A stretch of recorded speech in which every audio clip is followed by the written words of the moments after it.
Isang maswerteng hapon po mga ka-STL natin sa Pangasinan. Narito na po ang mga numerong nanalo sa STL Pangasinan ngayong hapong ito.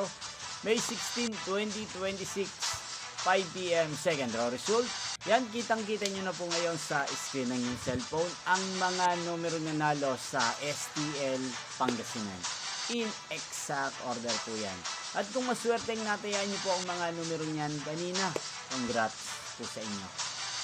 Yan, ano nga ba ang magandang tayaan ngayong araw na to para sa third draw sa STL Pangasinan? Bet ko pong mga numero ay numero 16 at partneran na lang po natin siya ng numero 34, 16 at 34. At ang pangalawang kombinasyon, bet ko pa rin ang number 5 at number 23. Sana manalo po yan, maalinman po sa dalawang kombinasyon na ibinigay ko ngayon lang. Sana manalo po yan sa third draw. Yan, inyo pong napanood ang resulta ng STL Pangasinan. Magkita-kita pong muli tayo mamayang 8:45 p.m. Thank you for watching.